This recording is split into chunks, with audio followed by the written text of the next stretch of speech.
आज हम एक ऐसे योद्धा की कहानी में गहराई से उतरेंगे जिनका नाम शायद आपने कम ही सुना हो। हम बात कर रहे हैं गंगू बाबा की।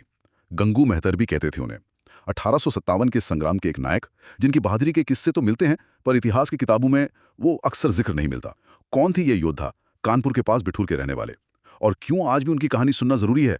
जरा सोचिए, एक पहलवान जिसके बारे में कहते हैं कि अकेले अपनी तलवार से 150 से 200 अंग्रेज सैनिकों को मार गिराया। 1857 का वो दौर, माहौल बहुत तनाव भरा था। अंग्रेजी हुकूमत की नीतियां, इससे नाना साहब पेशवा जैसे कई शासक बहुत नाराज थे। नाना साहब को तो उनके पिता पेशवा बाजीराव द्वितीय उनकी पेंशन और पदवी देने से भी अंग्रेजों ने साफ मना कर दिया था। तो एक तरफ ये राजनीतिक नाराजगी थी, दूसरी तरफ किसानों पर भारी लगान, दस्तकारी का खत्म होना, सैनिकों के साथ भेदभाव, एक उबाल सा था पूरे समाज में। तो ये समझना जरूरी है कि ये सिर्फ कोई सैनिक गदर नहीं था, ये अंग्रेजी राज के खिलाफ एक बड़ा जन आक्रोश था। और इसी उथल पुथल वाले माहौल में गंगू बाबा का जन्म हुआ था। स्रोत कहते हैं कि उत्तर प्रदेश में कानपुर के पास बिठूर या अकबरपुर गांव में एक दलित परिवार में। हाँ, उनका जन्म तो ऐसे समाज में हुआ जहाँ जाति पाति का बहुत गहरा असर था। जाहिर है बचपन गरीबी में बीता होगा, सामाजिक भेदभाव झेला होगा, औपचारिक पढ़ाई लिखाई का तो शायद सवाल ही नहीं उठता। बाद में उनका परिवार कानपुर शहर आ गया था, चुन्नीगंज इलाके में, शायद काम की तलाश में। लेकिन कहते हैं ना, प्रतिभा छिपती नहीं। इतनी मुश्किलों के बाद भी उनमें गजब की शारीरिक ताकत थी और पहलवानी का शौक भी। जी हाँ, बिल्कुल, कुश्ती का बहुत शौक था।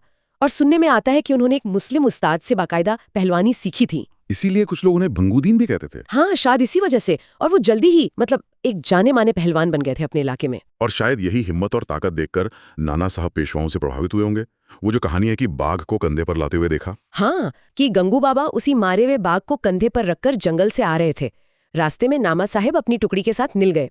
अब उन्होंने देखा कि ये आदमी अकेले इतने भारी जानवर को इतनी आसानी से उठाए ला रहा है, वो भी निहत्था था। तो नाना साहब बहुत प्रभावित हुए और उन्होंने फौरन गंगू बाबा को अपनी सेना में शामिल होने को कहा। शुरू में उन्हें काम मिला नगाड़ा बजाने का, लेकिन वो सिर्फ नगाड़ा वादक नहीं रहे। नाना साहब ने उनकी काबिलियत पहचानी और उन्हें अपनी एक टुकड़ी का सूबेदार बना दिया। खैर आया वो साल 1857, जून का महीना कानपुर विद्रोह का एक बड़ा केंद्र बन गया। और यहीं पर गंगू बाबा ने नाना साहब के झंडे के नीचे अंग्रेजों से मोर्चा लिया, अपनी वीरता दिखाई कि अकेले ही 150 से 200 अंग्रेज सैनिकों को मार गिराया। इतनी बहादुरी के बाद भी विद्रोह सफल नहीं हो पाया। कानपुर पर भी उनका दोबारा कब्जा हो गया।